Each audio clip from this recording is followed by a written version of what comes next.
We would be honored if you would join us. Welcome to Unmistakably Star Wars, your source for a high-quality, informative, and entertaining look into the Star Wars galaxy.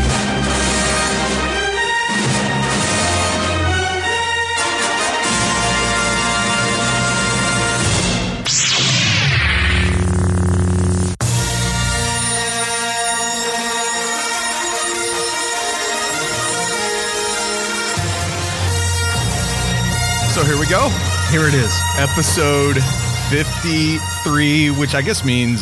Season 2. Season 2. Episode 1. Woohoo! Yeah. This is kind of exciting. It sort of is, because I just didn't think that we would make it this far, to be honest. Yeah. Well, it's true. I mean, but... I was asked Friday night, actually. I don't know if you saw that I had tweeted out. We actually apparently sponsored a varsity contest for a high school. We were on the Jumbotron, which was amazing. I saw that. Yeah. It was nice. It was cool.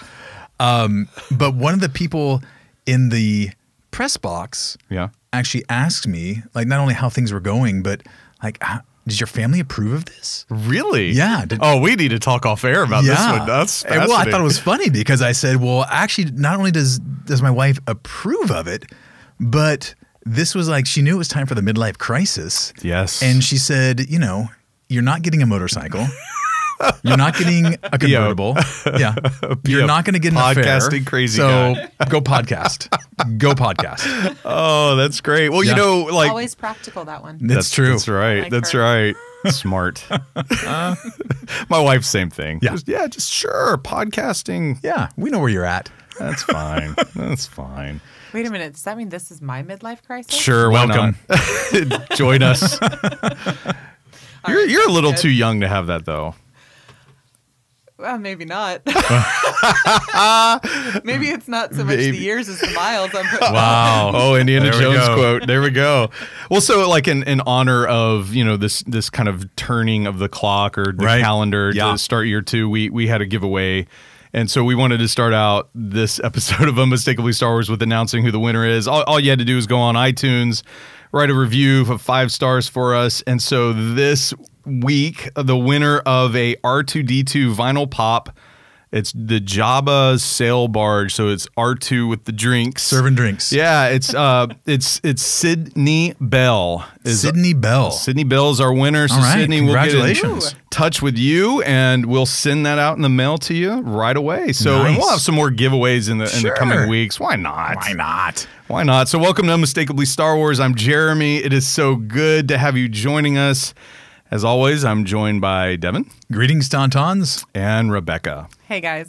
So, you know, since it's a new year, you know, in a sense, we figured we'd get a little crazy and redesign our website. Mega crazy. Oh, man. I mean, when we party, we know how to do it. Is that what that is? It is, yeah. We basically cracked the glow sticks, started the fog machine.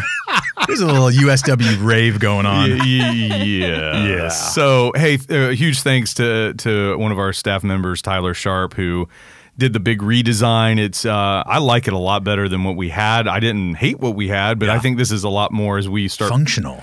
Yeah, it's functional. Sleek. So if you have a chance, go on over to the website, check it out. That's where we put all of our stories and even we put up our podcast there and just kind of the general what's going on with Unmistakably Star Wars. So we have several shows that we're doing podcast-wise along with our articles. And Devin, how's Star Wars on Tap? Who do you have this week? We are traveling across the pond. Ooh. And we've got Dave Donovan from Dublin, Ireland this week.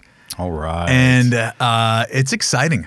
I actually, well, I may or may not have actually been drinking a pint when I was talking to Dave. It's sort of a requirement. It right? is. Yeah. Well, there's something, like I have some ancestry from Ireland. So there's a little bit of like, you know, my heart's a little bit there, even though I've never been there. Wow. But when it comes to Star Wars and fandom, some of the most delightful, knowledgeable fans come from Ireland. And I'm not just saying that. Like, it is some of the warmest conversations I've had through social media about Star Wars have been people from Ireland. Yeah. And so I'm happy that Dave's coming on the show. No, it was a great talk. We had a lot of fun. And I'm looking forward to releasing this episode. Been holding on to it for a little while. So, Dave, thanks for being patient. Yeah, but awesome. This is your week. So that comes out what day? That comes out this Thursday. Awesome. Thursday it is. And then on Monday, so as you're listening to this episode, this is a Tuesday show. On our Monday show, it is Rebels Reaction. Tyler and Christine kind of go over the weekend's Rebels episode and kind of do a basic reaction to it, a recap. And sort of a review. We also, in tandem with that, one of our writers, Carl Hassler, like brings out a written review, almost like within the hour after the episode ends on the West Coast, and we get that up as soon as possible. He's a great writer, and so check the written review out, and then you can listen to the podcast with Tyler and Christine. That Rebels Reaction show is out on Monday. The Force Discourse, we got some neat things coming up for the next episode, second episode, which will be around November. I think it's November 5th. It's the end of that first week of November. And so we'll have some announcements coming out in the upcoming weeks about what the topic will be and what all we're going to be doing with that. So I'm really, really excited. Indeed. So, Devin, you have this... you have this twinkle in your eye. What are you up to? I can't quite tell. Well, Tyler took over and redid the website. Yeah. And it just got me to thinking as I was reflecting on things that, as season 2 of Unmistakably Star Wars kicks off, I think we need to have some new twists and turns. You have a look on your face when you're about to do something, and you're having that look right now. Listen, it means trouble. Is what it means. I'm being very serious. Okay. When I was a wee lad and was asked, "What do you want to be when you grow up?" This is what my response was. Okay. Right. Mind you, I'm a product of the 70s. Yes. I wanted to be a game show host. Oh, no. Yes. Let's make a deal. The greatest gift I ever got for the holidays was a little General Electric cassette recorder with a handheld microphone. Oh, no. And I was straight up Wink Flippin' Martindale doing my own made-up game shows. That's great. So guess what we're doing? I think we're going to play a game. We're going to play a game. Oh, God. Would you like to play a game? Shall we? Shall we play a game?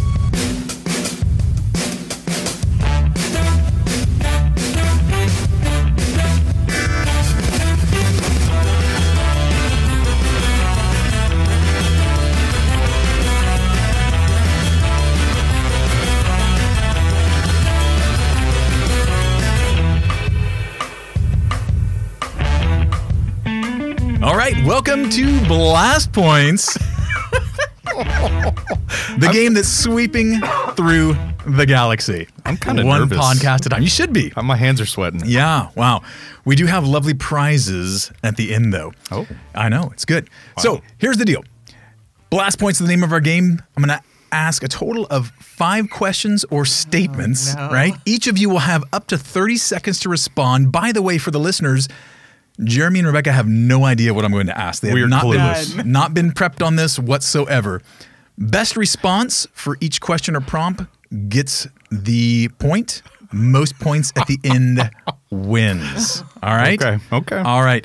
We'll go ladies first. Bex, you're going to be up first. Okay. And then Jeremy, you'll be immediately after. Oh, crap. Here is I'm really not good at games. prompt number 1. Other than Palpatine, which Star Wars character would be a more alarming choice than the 2 current major party candidates for President of the United States? I'm going to go with Snoke. Snoke. Okay. Wow. Jeremy? Jabba the Hutt. Ooh. Wow. I kind of already have that. Wow. I'm going to go point awarded to Bex on that. Yes. While Jabba was certainly a threat, I think Snoke had a little bit more power behind him. So, Beck, you take the early lead, 1-0. Jeremy, we're going to start off with you this time. Okay. Question number 2. Given the current promotion of hashtag groups within American culture, such as Black Lives Matter, Blue Lives Matter, things like that, which lives matter the most in the Star Wars galaxy and deserve their own hashtag? Ewok Lives Matter. Ewok Lives Matter. I have a feeling you stole that from Bex. Bex. A preemptive strike. Nice. Serious. Tusken Raider Lives Matter. Tusken Raider Lives Matter. Ooh. You know what? My detest for the Ewoks and my love for the Tusken Raiders is going to award Bex. I'm getting hosed. I'm getting hosed. It's not rigged, I swear. All right, Bex, back to you for question number 3. You have a dominant lead. See if you can keep it. Here we go. Given his abusive language, if C-3PO were a real-world sports celebrity or politician, he would be ostracized rather than embraced as a charming and lovable protocol droid. True or false? Oh. False. False. Okay. Jeremy, agree, or are you going to go with true on this? I'm going to go true. You're going to go true, that he would be ostracized. Yeah. Yeah. I'm going with Jeremy on this one. Yes. Amy Wishman, if you're listening, that one's for you. All right. Jeremy, going to number 4. Here we go. Trying to come back. Number 4. What is the one item you would not expect to find in Chewbacca's satchel? Hydro-spammers. Hydro-spammers. Hydro-spanners, I think. Hydro-spanners. Yeah. Okay. Nair. Wow. Bex with the Nair coming strong. Yes. I'll go with the Nair. I would not expect to find that. Woo. That's a visual I didn't need. All right. Bex, even though you got the commanding win, we're going to make this 4 bonus points. So, Jeremy, you have a chance to at least tie and have some dignity about you. Thanks. I need Here we some. go. All right. Bex, Yes. final question. Oh, no. Which is worse? Finding out the guy you thought killed your dad is actually your dad, or finding out the person you've been kissing for years is actually your sibling? Finding out the guy I've been kissing for years is actually my sibling. All right, Jeremy? Kissing. All right. It's a tie on that one then. But Bex, you're going to win the inaugural Blaster Points episode. Well done. Woo! Slow clap. That's really good. Thank you. Thank you. Congratulations. Hey, with that in mind, let's check out and see what's going on in the news. I have good news for you, my lord. That's so interesting. Wait, there's something very weak coming through.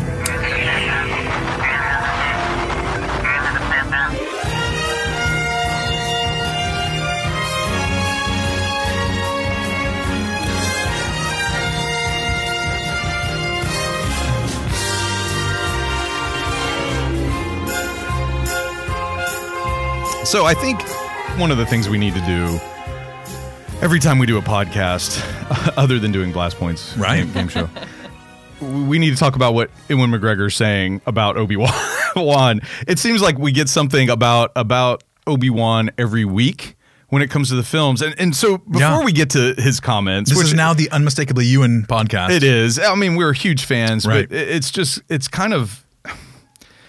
it's silly that there's so many times that we've had this as a story. Yeah. And you just want to say, obviously there is a clamoring for this. I mean, I can't imagine. I mean, it was, when I was doing the research notes for the show, the list of sites online that were carrying this as a story, quote unquote, air quotes, it was pretty astronomical. And so here's basically... Ewan McGregor has a film that he's directed, and it is American Pastoral. It's based on Philip Roth's novel, which was well received, and so he's doing the press tour for that. And obviously, when he's doing this press tour, everyone being a Star Wars fan basically is like, "Hey, what do you think about this?" Right. You know, Would you? Yeah, he got asked that again, and so he always says no one's approached me, and then he gives his pitch, and his pitch is basically, here's some quotes just from a conversation he had with Premiere Magazine. I've always thought there was a story to tell between my last one and Alec Guinness's first one, and it's a story he'd be up for bringing to the screen. So he said, there's a story there. I would love to bring it. But he has said that right there about 1 million times. Sure. Right. And I think early last summer, like May, I mean, that was like Collider ran an interview where that kind of started this whole thing happening. Right. But here's kind of the little tweak to that. And he said basically, It would be fun to film that story now. I'm older. And when it explained, and then he goes, I'd be the right age. I'm 45. Alec Guinness was what, 60? I could do 2 of them. And he laughs. And then he starts to run with that. He says, you know, I hope they're going to explore different genres under the Star Wars banner. And one of those could be an Obi-Wan feature film or 2. The Obi-Wan Kenobi story part 1 and part 2. He's just talking. Right. But I guess one question is, you know, what are your thoughts? Yes, we want it. You know, but the other one is, it seems like this is the film everyone is clamoring for. Right. And when we've talked Old Republic, you know, there's even a petition right now for a Knights of the Old Republic film to be made. Right, right. And I would love that. Or a Darth Bane Netflix show, or, you know, there's other standalone stories that I would be very passionate about. I'm not just all my eggs are in the basket of an Obi-Wan Kenobi film, but in the general landscape of just kind of average film-going fans of Star Wars that don't necessarily read the novels or the comics or watch the cartoons, they love this idea. Mm-hmm. Do you think this is the third one? Like, so we have a Han Solo, we have the Rogue One film, and then do you think this Obi-Wan film is really the third one that's out there?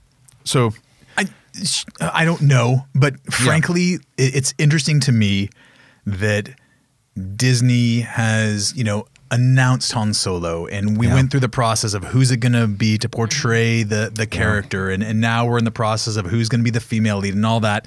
Right. And such speculation. What I don't get is Disney has like the cash cow of cash cows waiting here. Yeah. Right. You've got the actor, you've got the fan base. What is the problem? Yeah. Right? So I don't know if it's going to be like the third one. Maybe they are going to announce that at Orlando in the spring. I don't know. Yeah. But it would to me, it's just silly that they haven't pulled the trigger on this. It's interesting, isn't it? It is, but it makes me wonder, maybe they don't have the story. Yeah. Like, there's so much that you could tell. Yeah. Maybe it's the whittling it down to what do we want to tell. Mm-hmm. And I don't think they would do 2 films without doing 3 films. It's either 1 or 3. I don't see them doing 2. Yeah. And recently they Bob Iger said at a Goldman Sachs kind of big, you know, presentation. Right.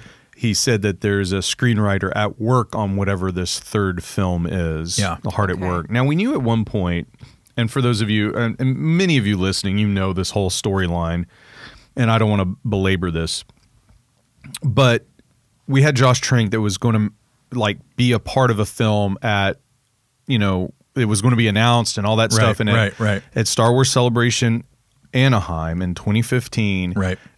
Literally, I think it might have been the week before or very close to the event itself, he withdrew from it. Right. And then it was later he had been dismissed. You know, he went on to do other things. You had the whole Fantastic Four fiasco going on. Right. And so you have these issues, and a lot of people were saying, well, that was a Boba Fett film. He was doing a Boba Fett film.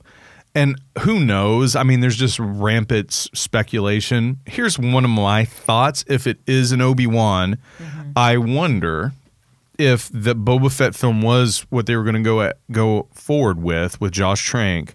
They had developed it. They were moving ahead with it. But there was some, like, dissent. Not everyone, but there was some fan dissent. Like, I don't want a Boba Fett film, you know? Yeah. I wonder if when Trank and the issues came up with Trank, and we don't know all the details of what all happened with that, but I wonder if they kind of pumped the brakes and then kind of went back and they were like, wow, there is a lot of attention being given to Obi-Wan. Let's develop that.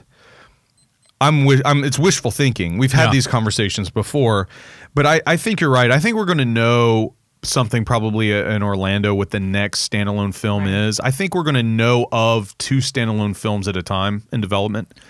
Because that's what they're working with now. You have Rogue One, right, and then Han Solo. Right. Once Rogue One is out, which it will be by the time April rolls around and Orlando rolls around for Celebration, they'll probably announce that next one. Yeah, I just find it fascinating that, like, I don't want to see that Disney in any way caved or whatever to like the EU folk.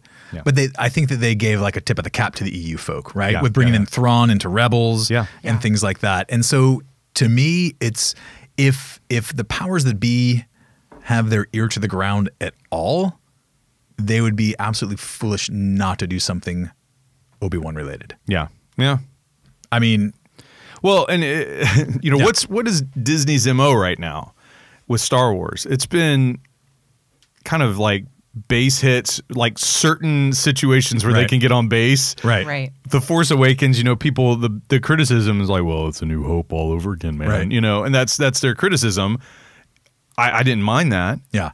But it was safe. Right. It was safe, and it worked to become the greatest domestic box office film in the U.S., right? And so I would say a solid triple would be Obi-Wan.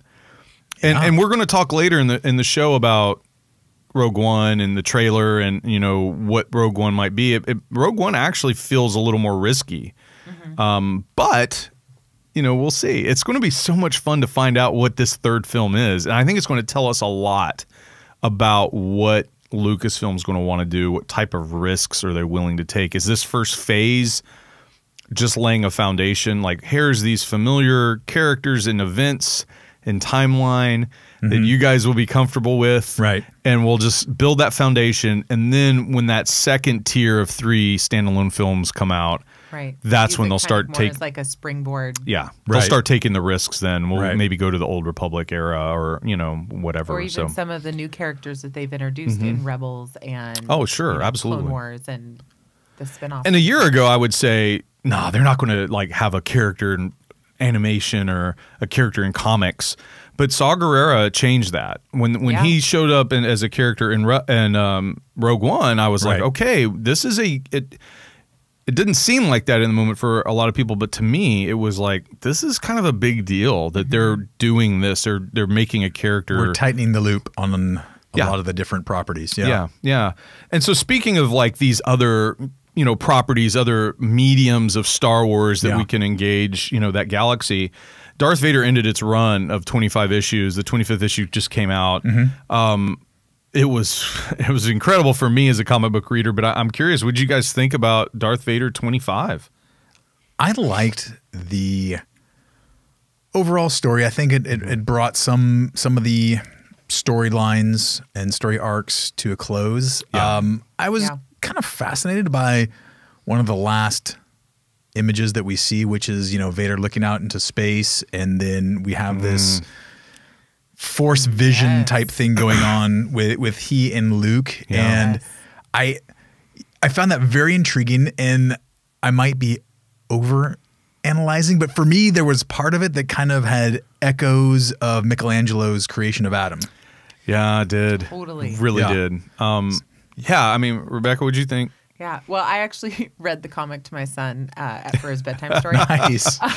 Ouch. Because I'm a good mom. Yes. But I really liked it. His favorite part actually was the space whales. Yes.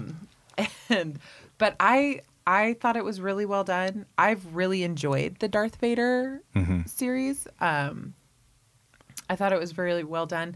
And I liked how it ended Darth Vader and then it like quickly segued to, earlier when Dr. Aphra was blown into space. Right. What actually happened? And I thought that was a great twist that they put on it, because both my son and I were sitting there like, oh, yeah, she's dead. That's it. I thought that was such a great Vader moment, like just throwing her in the airlock and just flushing her out. Yeah. I wouldn't have minded letting her just stay dead, but there's a new Aphra comic. Hey. So, but yeah, just before we get to Dr. Aphra and this new standalone series, I loved the Darth Vader run. I thought there was sort of a lull like around the late teen issues, but then it picked back up, around 2021 on through the end. I thought 24 was amazing, issue 24. Yeah. Where Vader basically uses the Force because his suit's powered basically shut down. Yeah. His cybernetics weren't working, and he uses the Force to stay alive. Move. Yeah, to move. And so there's just some really epic Vader moments, and we have an article coming out this week just about the top 5 moments in the comics, so far. And I think this Vader 25, needs to be on that list just because we see kind of, like you said, Devin, like this tie-up of these loose ends and these storylines. Right. It fit perfect, and it makes sense. I always wondered, like, the destruction of the Death Star, what were the ramifications on Vader? Right. And I thought it was like, it just felt natural that this would be the Emperor's response. He would want him to fight back to his position. Right. Yeah. And he did it, and the Emperor loved it. And and then he gives him the executor and says, you have all this power now. Yeah. And Vader ties up some loose ends himself, and so the comics have been really, generally speaking, really good. And I've always been a comic book reader, but I've really enjoyed what they've done with what we've seen so far. Do you believe that it was time to wrap up Vader?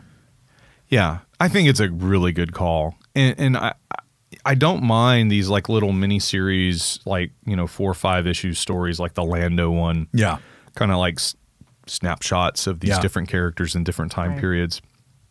I think one of the things that a problem that sometimes can happen in the comics is if you have this 200, 300 issue run, it's really hard to sustain interesting stories. And, there have been times in comic book history where, you've had a run of like 100 issues, which I've actually, as a comic book fan, I've actually found rare. But like an example, if you're a comic book reader, you know what I'm talking about when John Byrne and Chris Claremont were writing the Uncanny X-Men in the late 70s, early 80s. I mean, you have so many classic story arcs back to back to back. I mean, you're looking at like issue 110, 115, all the way up to, when they stopped working together. And then it actually continued when you had other artists come on. That's a rarity. And I think they're making a really wise decision of just like, going with Vader 25 issues. It's a specific period of time. Mystery is important, and you don't want to just like fill in every single gap in the Star Wars storyline, right? And so I love that they're kind of stopping this, and then they're going to move on to some other things. And I love that they're letting a character that they've created in the comics have their own thing. And so I'm not, Aphra isn't this compelling character to me. I like her, but I'm definitely a cheerleader for characters created within the comics to get their own thing. I don't mind that at all. Yeah. And I like that. So yeah. So any other thoughts on Vader 25? And one question that I want to ask as we kind of segue into our next story and the more Rogue One focus is there any characters that you want to see focused or timelines? We're stuck in this one-time era right now of the original trilogy with the exception of like Poe. Right. And of course Obi-Wan and Anakin bounce back to the prequel era. But most of everything's been sort of in this one time period. Is there characters or a time you want to jump to comic book wise? We've talked TV and stuff, but what about comics? I'll kind of stand my ground, and I'll take anything that's either Old Republic or Jedi/Sith origins. Yeah. That's a great time period that needs to get explored at some point. Well, the sandbox is unlimited. I mean, there's so much fun. There's no borders so on much that you can do sandbox. with it. Yeah. So with Rogue One, what a week we had. And about every single podcast has done a kind of trailer recap and talking about the poster. And we're not going to necessarily break down the trailer like frame by frame. There's some excellent podcasts out there that have done that. But we'll discuss kind of what this all means to the film and to kind of the landscape of Star Wars. But first, the poster was released, and we've had 2 of this new era. We had the Force Awakens one, which I enjoyed, but I wasn't a huge fan of it. And now we have this Rogue One sort of official. We've had some other images and posters, right. But this is kind of the big one they rolled out Yeah. just right before the trailer came out. I was wondering what you guys thought about the poster. I think for me, graphically speaking, image speaking, I'm intrigued. It seems very heavy to one side. Yes. Yeah. It doesn't seem like there's balance there. Force Awakens had nice balance, regardless of what you thought of the overall image. Yeah. It had good balance, visually speaking. But then once again, obviously the thing that sticks out, right, is Mads Mikkelsen's character is pulling a Luke Skywalker, like nowhere to be found on the poster. So I would love to know. Wow. Yeah. what's up? Yeah. What's the deal with that? Well, and here's my gut. And Rebekah, I'm curious what you think, but my gut is like he might not have that much screen time, similar to Luke. Sure, Yeah. Right. But So still. I think it's. I know Vader's on there, you know, but I don't think he's like. There's some like, oh man, he's this character crazy, you know, and sort of this surprise moment. Yeah. I just think, you know, he is. He's not that. Finding him seems to be a focus from what we've seen in the trailer. Right. I don't know if he's. I think Jyn is more the central focus, and he is more playing a role that's giving her depth, giving her character depth. So, Yeah, but but I don't know if there's some sort of like aha kind of thing with him. I don't know. My thought on it was that he's probably going to be more in flashback sequences of like her remembering her childhood. I don't know how much he'll be in the foreground of what's actually happening. Oh wait, I see him. He's sticking his head out of the AT-AT waving. You see him? Oh, there he is. Hey, do you see this? Devin, don't shoot me the middle finger. This is a family-friendly show, guys. Wow. But I don't know. I'm not a huge poster person. So when I see the posters come out for the movies, I'm like, oh, okay, cool. That's cool. Yeah. I like how Vader is he's prominent, but not. Yeah, he's looming over everything. He's looming over everything. Yeah. And I love how Jyn's basically face. it's a hero's story. And this poster says this is a hero's tale. Yeah, I like That's the blueprint of the plans are kind of on her face. I love that. I think that's a really cool touch, and it kind of falls on her clothing as well. And yeah, it's interesting. It seems like, you know, based on the sizes of the characters, it seems like this is a Jyn, Erso, and Cassian story. You know, it's really interesting. You know, they seem to be more central and prominent. But yeah, it's a poster. Would you buy it? Would I buy it? Yeah, is this something you would hang on your wall? Interesting. No. No. I don't know. Depends on how much I actually fall in love with the film. Yeah. So if their purchase is made, it'll be After. in the gift shop on my way out. After. Yeah. Yeah. Yeah. Oh, what?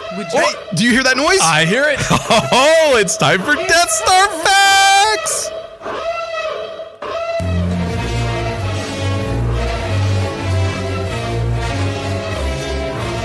Any attack made by the rebels against this station would be a useless gesture, no matter what technical data they've obtained. This station is now the ultimate power in the universe. I suggest we use it.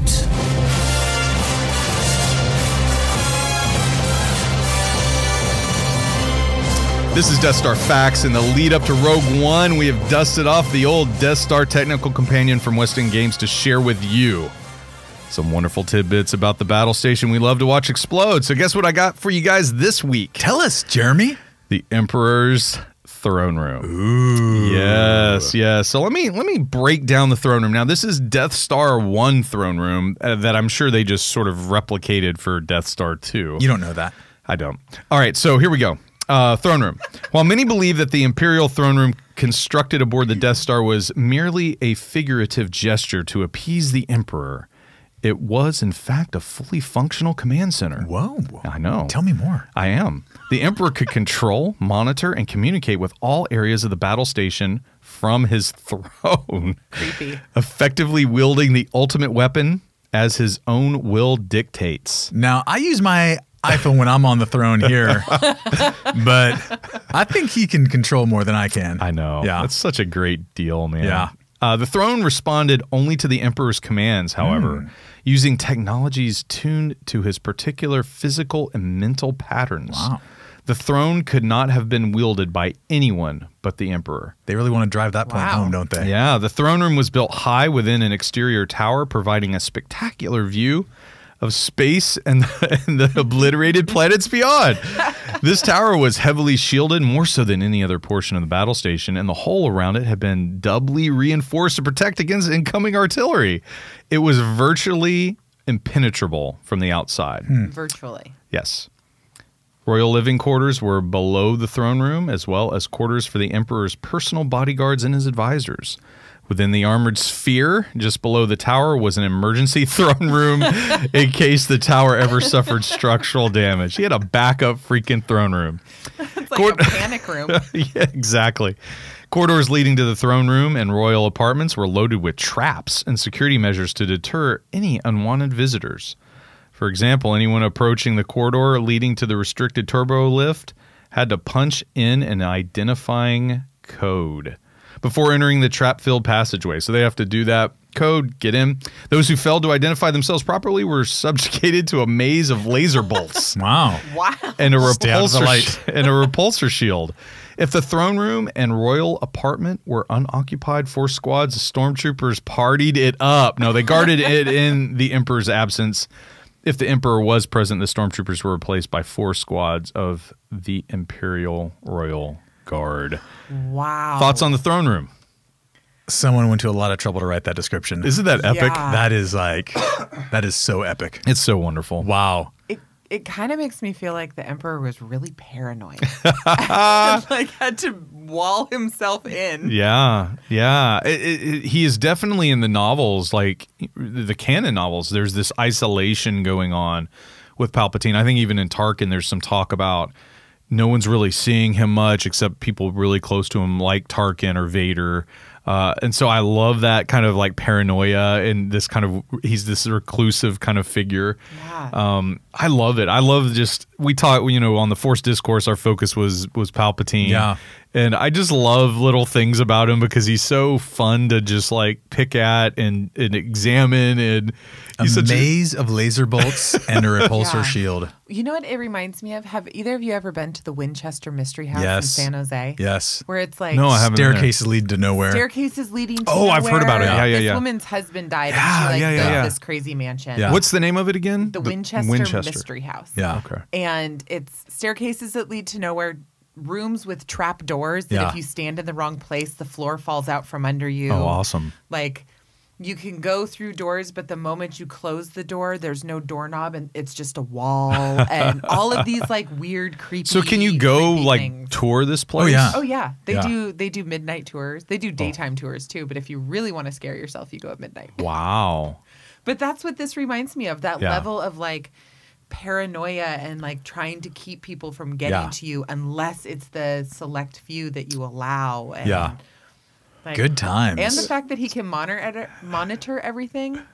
Creeper. You gotta love the Death Star, man. There's just so much there, you know. Glorious. Or not there. Glorious. Yeah, so speaking of Death Stars, trailer came out and everyone sort of analyzed it and put their videos up on YouTube and talked about it and gone frame by frame. We're not going to do that. We will talk a little bit about just our impressions of it, what we liked, favorite scenes, but then we'll go into our closer look a little bit later and really talk about Rogue One as a film and what does this mean in the landscape of Star Wars movies and stories. But yeah, real quick, what'd you guys think of the trailer? Did you like it? Did a lot of people seem to say of the 3, this is their favorite. So first impressions, but then second, like, is this your favorite of the 3? This is not only my favorite of the 3. To me, this was a different film being promoted than the previous 2. Yes, I felt exactly the same. Yeah.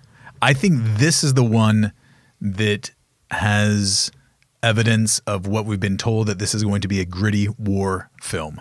To me, this got me excited. Yeah.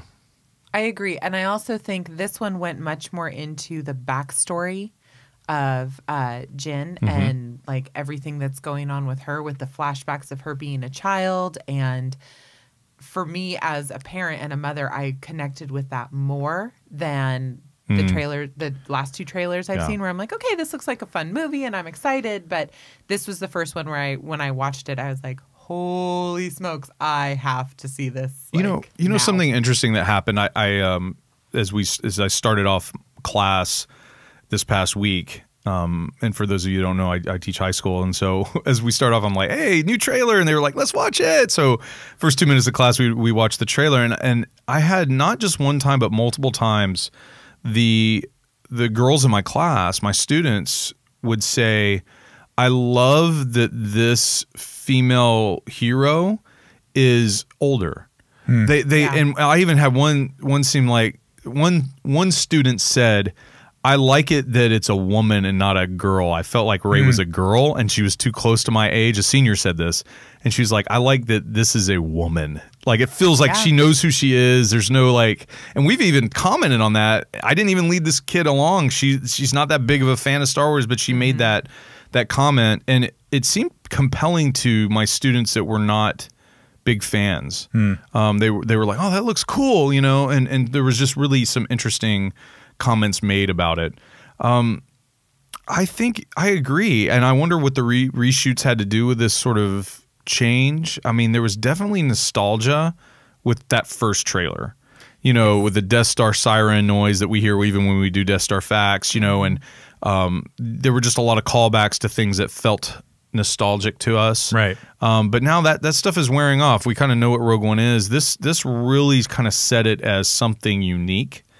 Even though there are things and images that we see that are very familiar. And so I like that. I'm wondering, what are your, you know, there were so many, one thing that Gareth Edwards has done is he's given us time and time again in these trailers and still images and all that, just some things, some images and visuals that are pretty amazing and compelling. Yeah. I'm really curious, what were your sort of your favorite shots, scenes, you know, things from this trailer that really kind of jumped out at you? Well, you know, I think in no particular order, the scene that was most appealing to me or awe-inspiring to me was obviously when they're flying over Jeddah and we see what appears to be like a Jedi statue fallen, and the sands of time have kind of started to cover it up. There are just so many like sweeping shots, though. Very interesting camera angles throughout even just this new trailer. The other things that struck me, well, okay, there's one where Mad Mikkelsen comes up to, is it Director Krennic? And it's raining outside. And he looks like he's got like a members only jacket on. So that was a little distracting. Yeah. The only other thing was, members only jacket. It is. Yeah. The only other thing, there were some great one-liners that Jyn dropped, right, about what it means to be part of the rebellion. And then Saw Gerrera drops a one-liner, basically kind of re-emphasizing what it means to be part of the rebellion and to not let the dream die. Yeah. Very compelling. And overall, for me, again, it struck the right chords. I mean, there was a little bit of nostalgia with it just because of some of the costuming and things that went on. Sure. But this was the movie that I'm hoping to get. Yeah, that's a good way to put it. Rebekah, what was there imagery that stood out to you a little bit more than other things in the trailer? There was, well, to kind of go off of what you were saying, Devin, about you know, the one-liners from Jyn about, you know, this is what it means to be part of the rebellion and all of this. This was the first one that the trailer that I felt she is the hero and not a reluctant one. I felt like, because in the past trailers, it seems like she's having to kind of be corralled and like pushed along. And in this one, I'm like, oh no, she's taking command. She's ready to go for this. She's leading. And then go ahead. Probably my favorite was that like second shot of Vader where it's like he is on a mission. And I cannot wait to see what that mission is. Yeah, he steps out of that fog, that smoke. It's a pretty epic scene. You know, there are several images that really jumped out at me. I would say probably my favorite is, and it goes into sort of my love of like dogfighting, and not literal dogfighting, but like aerial combat. Thank you, Michael Vick. Oh gosh. But the New Hope scene with where the Battle of Yavin is to me one of my favorite things. The trench run, all of that. It was one of the things, you know, some people like have such negative things to say about the special editions. I actually love them because of what they did, especially for that scene. I think they made it even better. And you know, it even helps you in A New Hope to understand like what exactly, because it was a little unclear on the sort of the earlier cuts what Wedge did to save Luke. It was really kind of confusing. And with the special edition, you know, he blows up the TIE fighter and flies through the explosion. I just loved it. And that's some of my favorite stuff. My dad was a fighter pilot in the United States Air Force, so I kind of grew up in the home of a pilot, and so that stuff has always been compelling to me. And so my favorite shot is literally, I've been clamoring. In fact, I wrote an article way back in like January or February, kind of saying, here are the things that I want from Rogue One. Yeah. And one of it was space combat with X-Wings, you know. Right. And seeing that scene and that pilot kind of yelling and just like anger and like adrenaline and like that just grabbed me, and just seeing I've paused that frame and looked at all the ships in the background, and it's pretty cool. So I think we're going to get something. It's sort of what the NPR radio drama, you know, talked about. Like there was a space battle going on, as part of the stealing of the plan. So I love that image, and then I loved the image of the Death Star rising above the clouds. And Devin, a minute ago, you were talking about just like there's imagery that is very just, there's these sweeping shots, angles that we haven't quite seen. We said some of the same stuff with J.J. Abrams, but this feels even more distant because Abrams sort of harkened back a lot to what we've seen with Lucas's vision of Star Wars. And Gareth Edwards is really doing some things that are pretty different, and I'm really excited, especially with his handheld stuff where he's up in the midst of it. So yeah, I think that, and there seems to be a lot of echoes to other films that we're familiar with, such as Platoon, such as now I'm totally drawing a blank, but Stanley Kubrick, help me. Full Metal Jacket. No, what's the other one? Apocalypse Now. Sorry, not Stanley Kubrick, but Francis Ford Coppola. Apocalypse Now. Yes, yes.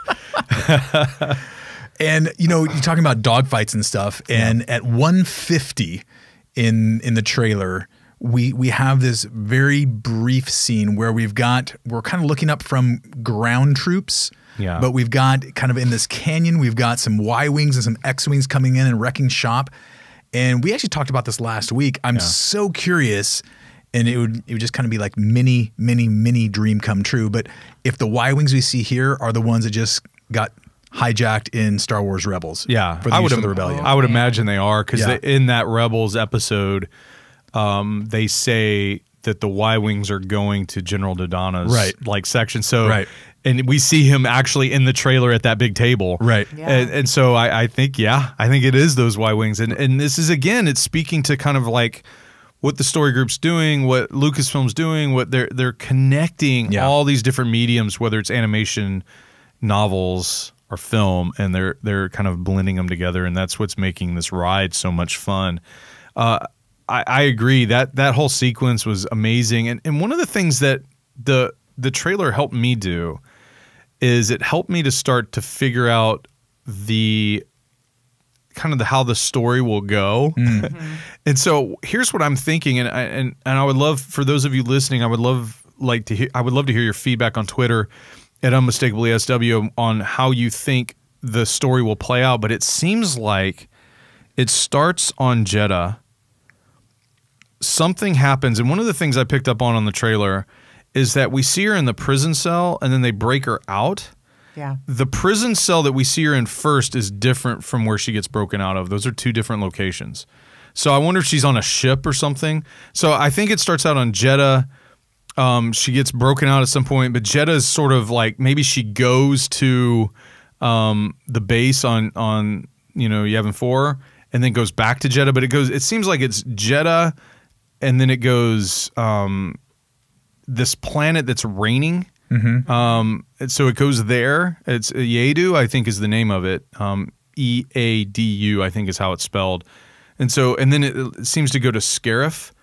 And then you also have that kind of Norwegian, whatever, that Iceland, where they filmed in Iceland, I think. Right. Where where the Ursos lived, or where at least we know Jen and Galen lived. Right. And so those are in flashbacks. And there was an interesting thing that came out recently where it said that Mads Mikkelsen let it slip that there's like a 4-year-old Jen and an 8-year-old Jen and then the one that we know, Felicity Jones. So it looks like there might be different flashbacks from different time periods, which is really interesting to me. So we haven't seen a lot of flashback in Star Wars, and so this is going to be really fun to see this stuff. But yeah. From a perspective of some of the lines that were dropped, such as hope and rebellion and keeping the dream alive and stuff. And then I'm looking at some of our situations within the trailer, some of the facial expressions from some of the characters. Mm-hmm. Can we expect this to be this rousing echo of, I don't want to state this, but do we feel that this is going to bring heartstrings of like patriotism to USA viewers? I don't know, man. I actually thought about that on the drive over to the studio tonight, and there are so many cultures right now that I think. Here's what I think is: there are cultures that are wanting rebellion because of what they're dealing with. I don't know if they're movie-going cultures, but here's what I think.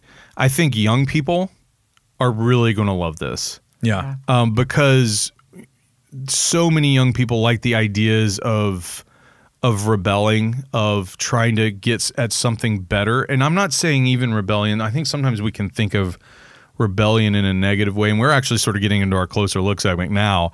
But I think young people, one of the things I love about teaching is I love idealism in my students. Not all my students are idealistic, but there are a sizable number, and when they are, they're extremely passionate. Mm-hmm. And so I'm not saying rebellion in necessarily a negative way, and some people obviously think of it in that way. I'm thinking more like, here's how we should be, and we're not that. And I'm willing to fight to be what we should be. And I think when you get older, I think one of the problems as you age is you fight and you fight and you fight, and maybe sometimes when you fail, you just become disillusioned and cynical. And so I think this is one of the things I think Rogue One could easily, with the language we're seeing in the trailer, it could bring about, and especially young people, it could really resonate with them as they look around, especially in the United States right now in our political climate. It just seems so screwed up. And I think they can like latch onto some of these ideas, like of fighting for something meaningful and good to make things right. I mean, what the rebellion really wants is something healthy. They want freedom for beings, and so I think that's going to reverberate with a lot of viewers that are younger, right? But we're really getting into our closer look. So let's take a break, and when we come back, we're going to dive into this a little bit more and talk about what Rogue One could mean to the landscape of Star Wars. So we'll be right back.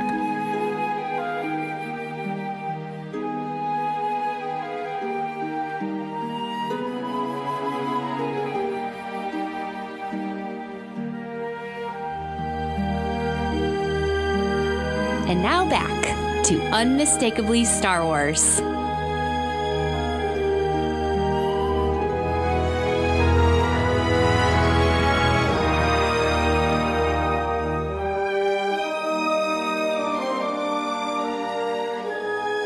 All right, so now we're going into our closer look segment. We were already kind of there as we were kind of digging into this Rogue One trailer and what Rogue One means.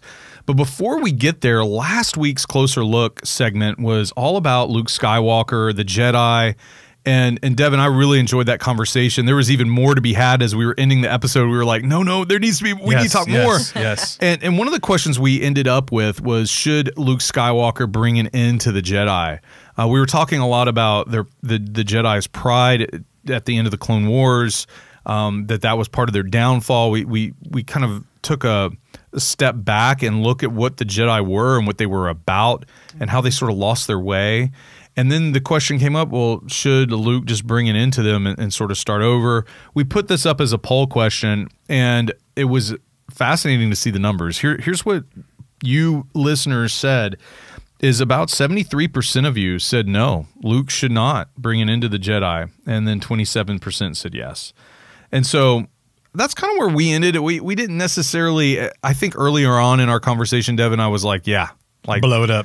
Get rid of it. Yeah. But as we talked through it, I kind of moved to a position of no, a reformation though is needed, right? And you know, in fact, Dave Donovan, who's going to be on Star Wars on Tap, he tweeted at me at one point. He was like, "Well, what about the Bendu? How's the Bendu and Rebels factor into all this of being in the middle?" Right. And I think sometime down the road in a few weeks, we're going to probably need to revisit some of these ideas, because I think we need to take into account the Bendu. I think we need to also have a conversation about what exactly does the balance of the Force mean, because I think it's actually changed over the history of Star Wars. I think at one point Lucas was thinking of it as balance of the Force is when good prevails, when the light side prevails, when it's healthy. Right.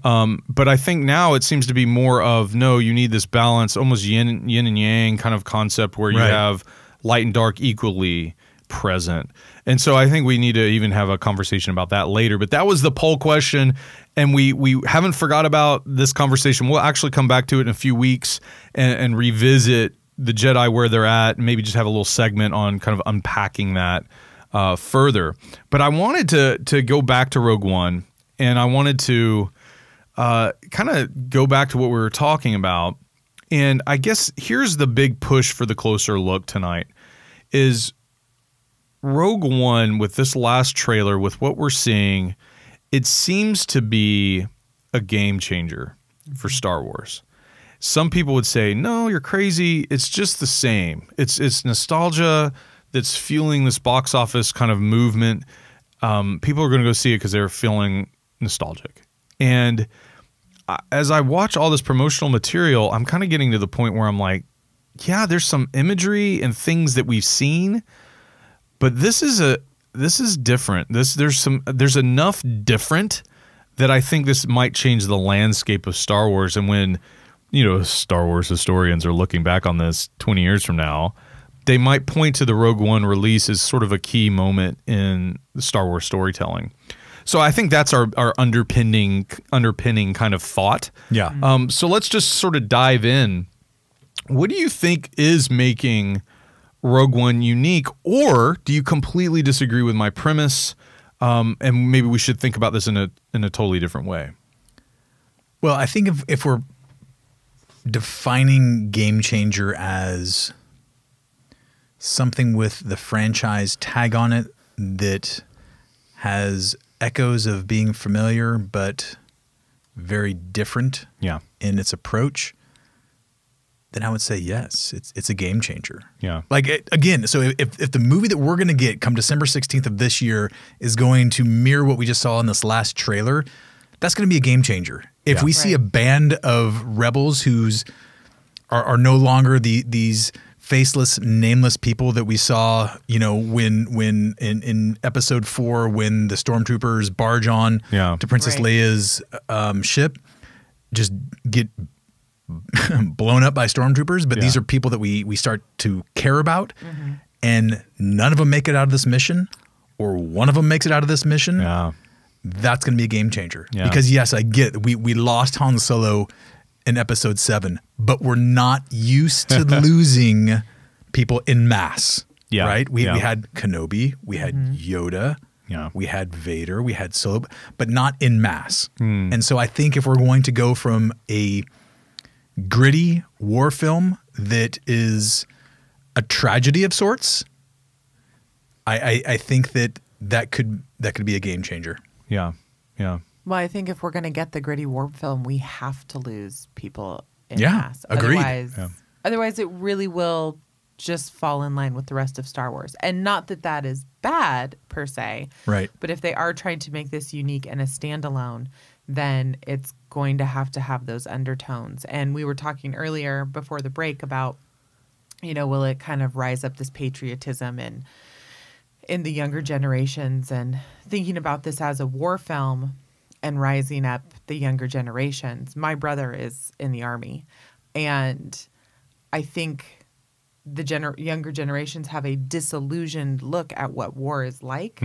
And so I don't know if this would necessarily rise up patriotism as much as it would, and granted this is very Hollywood and it is in outer space, but kind of more maybe bring a little bit of sobriety to this is what war could look like. Like, your buddies don't all come home. Right. You know, sometimes you just bring home, your memories. I don't want to spoil anything, and so if people didn't pick up on this in the trailer, but Riz Ahmed in the trailer, yeah, that's what I'm talking about. Right, I think he's taking explosives and going on Krennic's ship in the background. Yeah, because we saw in I think the first trailer that ship blow up, and so like as I see it, and Riz Ahmed is such a phenomenal actor. I'm watching him on a HBO series right now, and he's incredible in it, and just his facial, like, just it's the look of a dude that ain't coming back.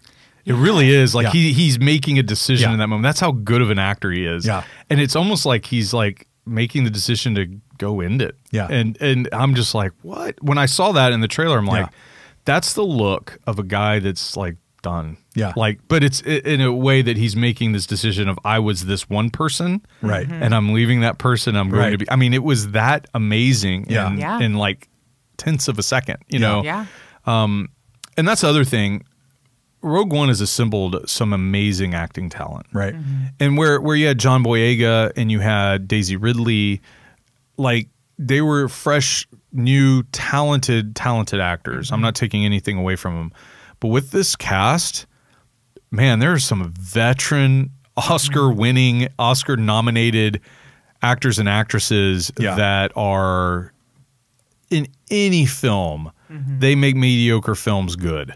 Right. Like they're that good of performers. And it's not just one or two. Yeah. This thing is loaded with talent. Yeah. And so they've brought on this insane acting talent to make this film. And so I think that's one thing that really stands out to me is Devin, kind of what you're talking about is sort of this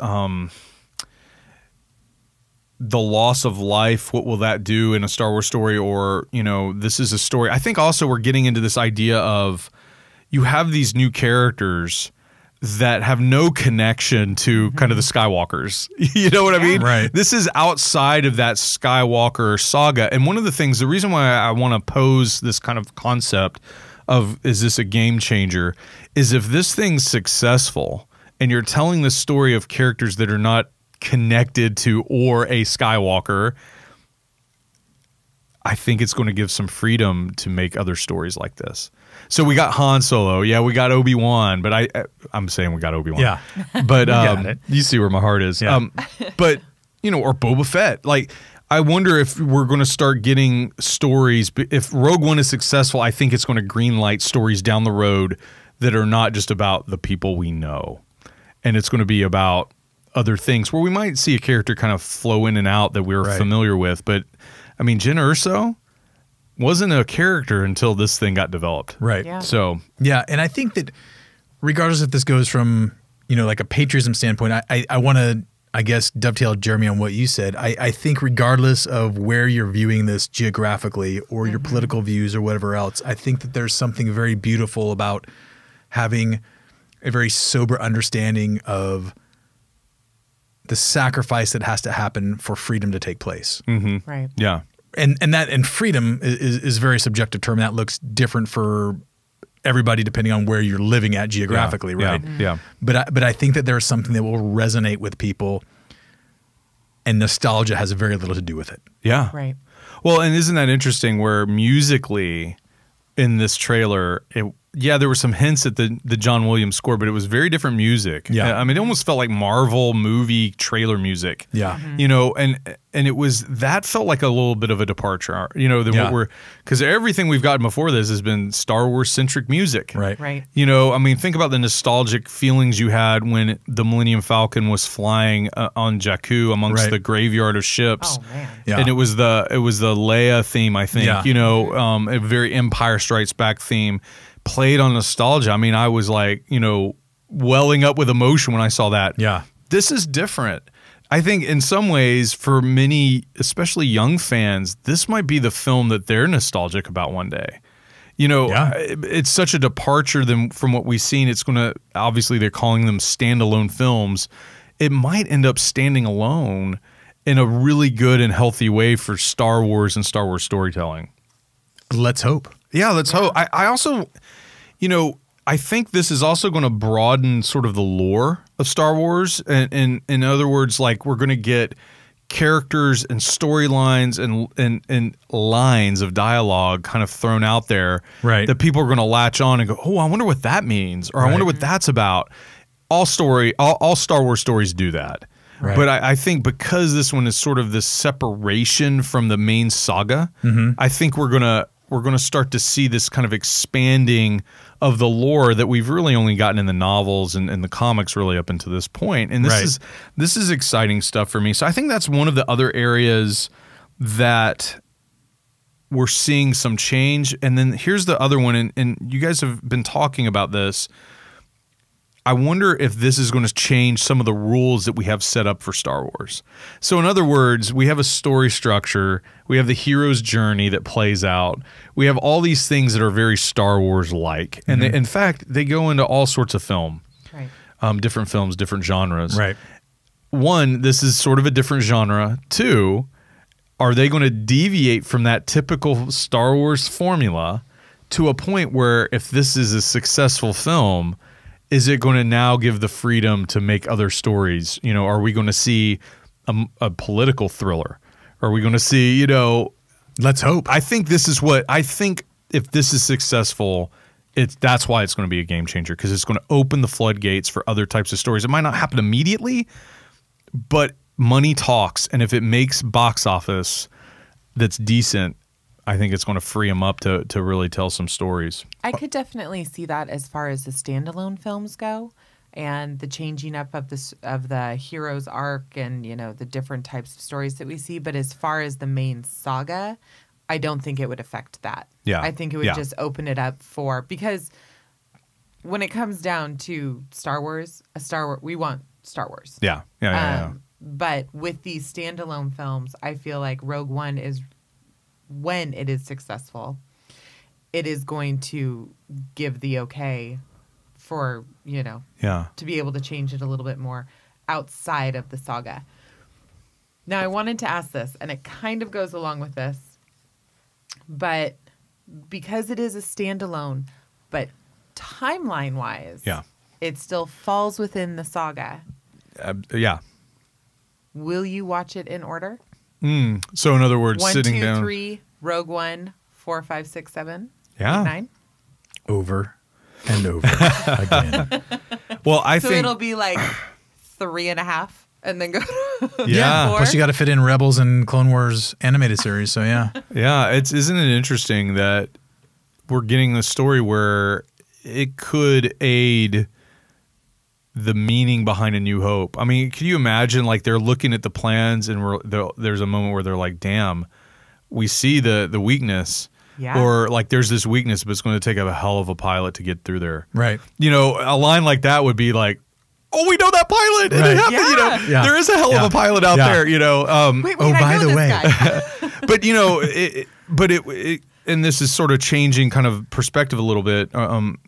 But like with the Lando comic series, the reason why I champion that like crazy is the ending of that comic book series really changed the way I thought about Lando and Lobot, and in an awesome way. And it'll be in that article that'll come out this week about the great moments of Star Wars comics so far.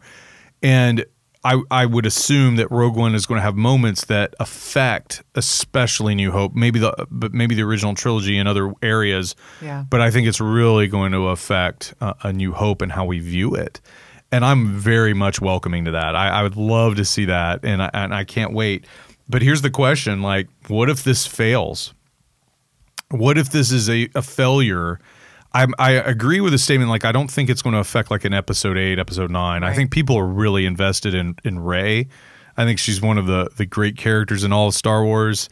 But if it fails, how do you think it will affect, or will it not affect the other Star Wars standalone films? Well, define for me failure. Well, here's the thing. It depends on how it'll be spun. Right. Everyone out there will be spinning something. And so Force Awakens made like $900 million domestically. Right. You know, it was a little over $2 billion internationally, or just the total box office. Right. I wonder if like Rogue One ends up, all right, 900, we're dealing with 900 million domestically. What if Rogue One, and like a huge hit is like 150 million to 200 million. I mean, that's like a big hit. Yeah. Like that's like, yeah, if that's a domestic box office. So I'm saying like, what if it makes like 200 to 300, but it starts getting spun. Yeah, but what if it starts getting spun as like, oh, Force Awakens made 900 and Rogue One's only made. So in order for it to be successful, it has to outperform. No, I'm saying it needs to be. Close. I'm saying you need. I personally believe it's going to make about 300 to 400 domestically. I think it's going to make about half of The Force Awakens. The Force Awakens was such a cultural phenomenon that I don't even think Episode 8 will come close to it.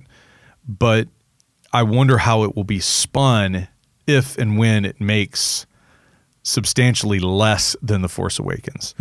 And I think people that are familiar with film and box office, they'll be like, it was a hit. What are you talking about? People loved it. People want to go see it. It did a great opening weekend. But there are other people that would like to see Disney fail.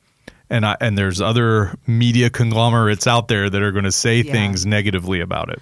I think if Episode 8 doesn't do as well, I think that will have more of a negative connotation than if Rogue One only, in quotes, pulls in $350 million or whatever. Yeah. Because it is a standalone and it's kind of a branch out. And so I think maybe it's just me being hopeful, but I think that there might be a little bit of grace extended to it. Like, oh, okay, look, they tried to do this thing that was all by itself. And, no, not as good as the original. Yeah. All right, go back in the can, you know. Yeah, and I think it's silly to say it'll be a failure. You know, I don't think it will. I think there might be some people that try to spin it that way. I'm really just curious to see how it all plays out and how it affects other Star Wars stories that will be told. You want this to be successful because you want Lucasfilm to feel the freedom to explore other ways, to bring in filmmakers, dare I say, that are experimental, that are like, no, I want to make this film about this, you know, or, you know, in this area of Star Wars. I want to see that. I think this is the gateway to those things happening. And that's why I'm finding this period of time in sort of Star Wars history is actually really fascinating, because I think it's the start of something really special that I think in general fandom isn't quite catching on to yet. And that's why I wanted this to be the closer look, because I think we're on the brink of something big, and this trailer really got me thinking about that. Yeah. Any last minute thoughts about trailer, Rogue One, how it affects the landscape of Star Wars? Is it a game changer? Is it not? It's a game changer. It's going to be successful. If for no other reason, I think from this perspective, you're talking about spin earlier, and there are, look, even within Star Wars fandom, there are people that hold doggedly to their love or hate of prequels or new trilogy or whatever else. And so I think that successful is like so many other things, it's very subjective. Sure. Right. And if we're looking strictly if we're looking strictly at box office, then let's put it up against other big name titles, right? And see how it goes. But if this movie didn't make a dime beyond the $20 that, you know, I'm paying for my ticket, that has nothing to do with my opinion of the movie. And I think that that's one thing that we have to keep in mind. We don't need to go and be apologists for Star Wars films. Right. We can enjoy them simply because we enjoy them. Yeah, absolutely. It's going to be fun to watch. It's going to be fun to watch this kind of play out. I am really, really excited to see how this last few months, I think we're at 60 days or less than 60 days now, how it's marketed, how they promote it. I'm sure we'll get an international trailer soon with some new footage in it. And then it'll be just like commercial. We'll be just like slayed with commercials. And it's going to be fun to watch if they do anything different than what was the blueprint for The Force Awakens. And, you know, there's some rumors going around that something might happen when Rogue One releases that you'll see in the theater about a future project. So a future Star Wars project. What? So it'll be fun to watch how this plays out. Well, that's our episode of Unmistakably Star Wars. Thank you so very much for listening to us. Hey, stay tuned this week. We will have Star Wars on tap this Thursday. We have several articles coming out on the comics, not only on Marvel's run of comic books right now, but also on the old Dark Horse, the Knights of the Old Republic comic line. We have some interesting articles also coming out about what your favorite characters tell you about who you are. So we have that coming out as well. That might even be a closer look segment in the future. Could be. Yeah, but and as always, thanks for listening. And you can follow us on Twitter and Instagram at Unmistakably SW. And may the Force be with you. Thanks for listening to Unmistakably Star Wars. Join us again next week for more news and insights like only we can bring you. Until then, lock the door and hope they don't have blasters.